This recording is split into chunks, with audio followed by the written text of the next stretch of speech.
Magandang gabi mga masters, bali ngayon po ay 4 na videos po ma-upload ko po sa aking YouTube channel. Tama nga mga masters, 4 na videos nga po ang ma-upload ko po. Yon, what's up mga masters, nandito na naman tayo sa panibagong araw, panibagong kabanata na naman ang pagsasama-samahan natin ngayon guys.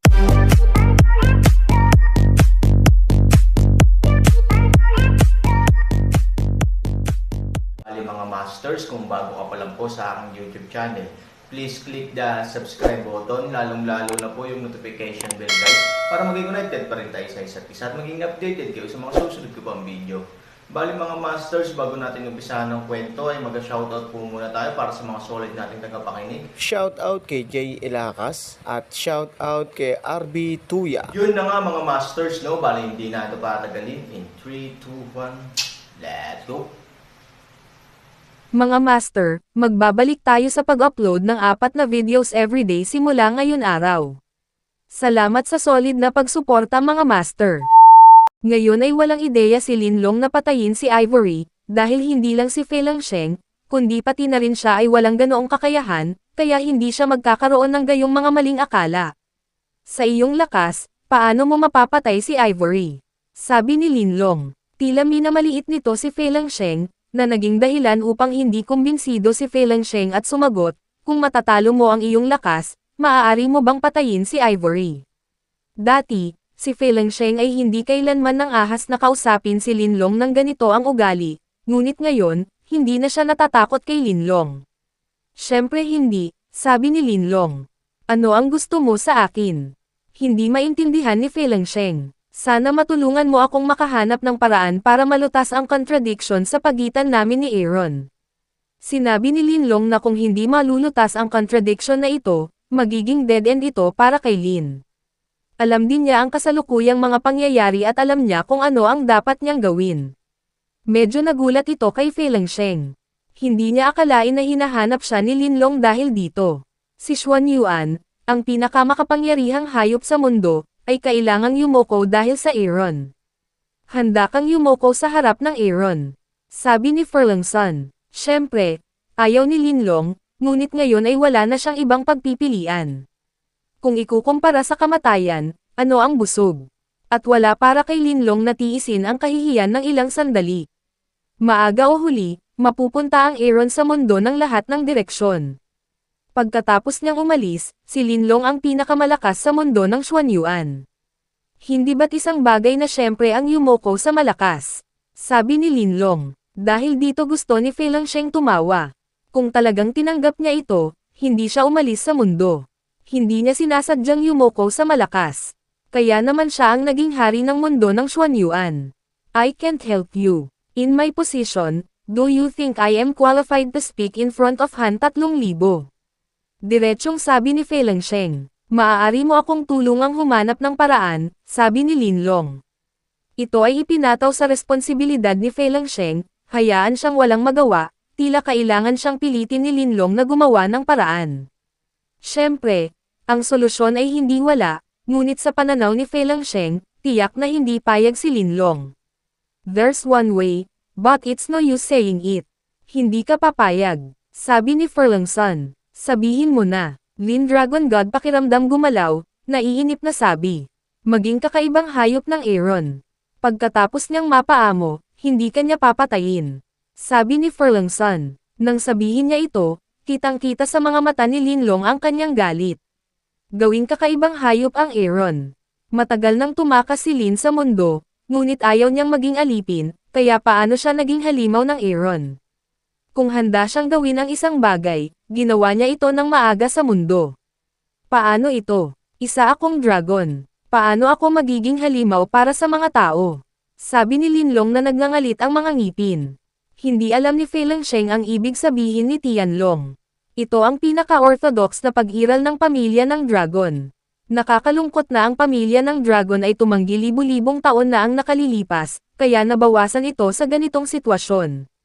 Marami sa mga kasama ng tribo ng dragon ang piniling maging tao, ngunit ayaw niya, dahil palaging naniniwala si Linlong na ang kanyang dugo ay mas marangal kaysa sa tao. Kung ayaw mo, walang ibang paraan. Total, pinatay mo ang anak niya. Sinabi ni Fei Lingsheng na bagamat walang tiyak na sagot kung namatay si Han Nayan sa kamay ni Linlong o nawala dahil sa gulo ng panahon, tiyak na sisisihin ng Aaron si Linlong sa lahat ng mga responsibilidad. Ito ang tanging punto na ang mortal na puot. Paano magkakaroon ng iba pang mga paraan upang malutas ang sama ng loob? Hindi ko pinatay ang anak niya. Si Linlong ay sabik na magpaliwanag, kahit na medyo naguguluhan. Kahit na hindi siya natatakot sa Aaron, natatakot siyang sisihin siya ni Ivory. Ngunit marami itong kinalaman sa iyo, at ikaw ang may kasalanan.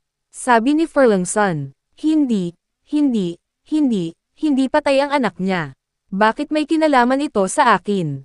Sabi ni Linlong. Anong pinagsasabi mo? Si Fei Lingsheng ay tumingin kay Linlong nang may takot. Malaki ang epekto ng balita sa kanya. Hindi patay si Han Nayan. Paano ito posible? Sa simula, ang kapangyarihan ng oras at espasyo sa madilim na kagubatan ay magulo.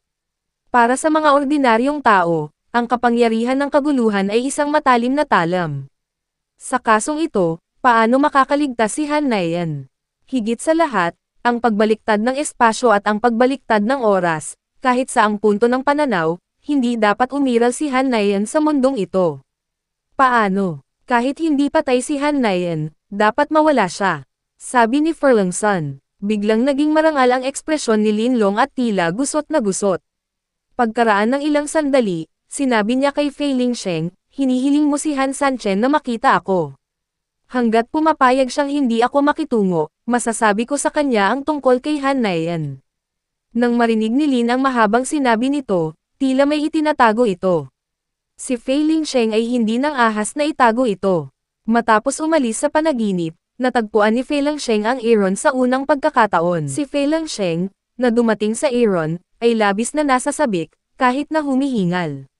Hindi maiwasang itanong ni Aaron, muling lumitaw sa panaginip ni Linlong.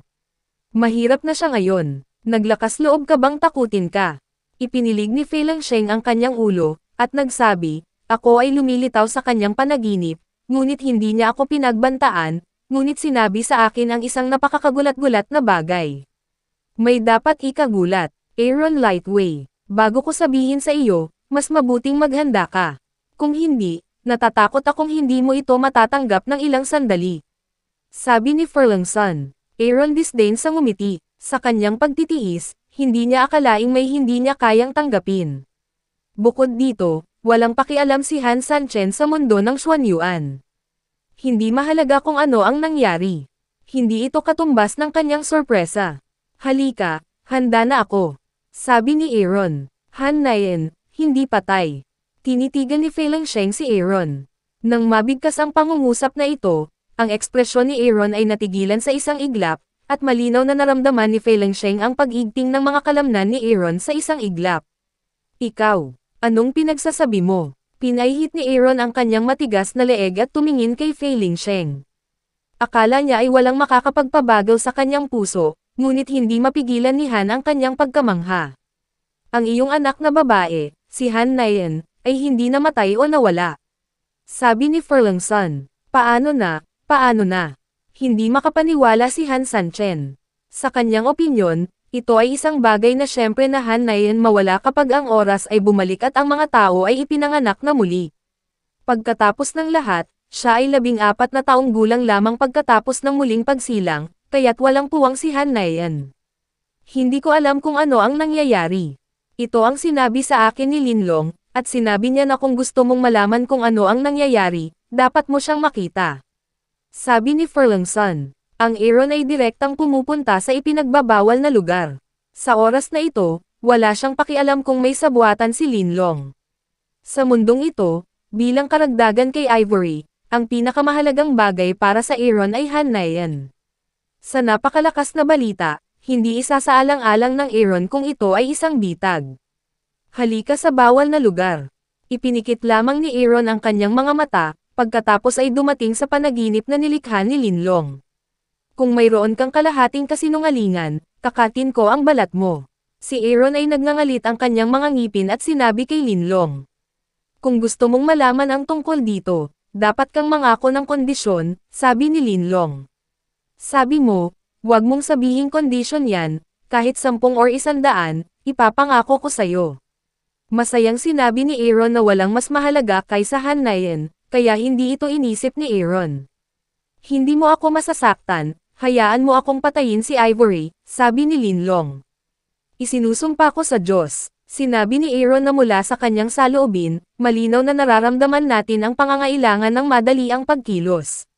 Kung tungkol sa puot sa pagitan nila ni Linlong, sa harap ng balita ni Han Nayan, ito ay naging hindi mahalaga. Naaalala mo ba ang nangyari sa time tunnel noong araw ng ating digmaan?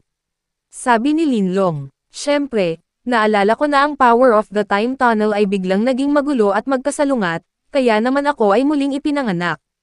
Sabi ni Aaron. Nararamdaman mo ba ang isang puwersa na hindi kabilang sa lagusan ng oras at espasyo?